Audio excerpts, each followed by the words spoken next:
తెలంగాణలో పోలీసు వ్యవస్థ నిర్లక్ష్యంగా ఉందని తెలుసు కానీ మరీ ఇంత నిర్లక్ష్యంగా ఉందని ఇప్పుడే తెలుస్తుంది. సిద్దిపేట డిస్టిక్ త్రీటౌన్ పోలీస్ స్టేషన్లో కార్ మిస్సింగ్ కేసు పెట్టాము. నంబర్ ట్రాక్ చేస్తే దొంగ ఎక్కడున్నాడు దొరుకుతాడు. ఒక హాఫ్ డే పనికి పోలీసు వాళ్ళు ఇప్పటికీ 2 months అవుతుంది. కేసు పట్టించుకొని ఆవిడే లేడు. వేరే నాయకుని చేత, రాజకీయ నాయకుని చేత ఫోన్ చేపిస్తేనే కేసులు పరిష్కారం అవుతాయా? ఒక పేదోడు పోలీస్ స్టేషన్ పోతే న్యాయం జరగదా?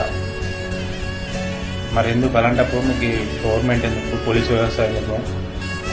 సగటు పేదవాడు ఈ రోజుల్లో పోలీస్ స్టేషన్ పోతే న్యాయమే జరగట్లేదు.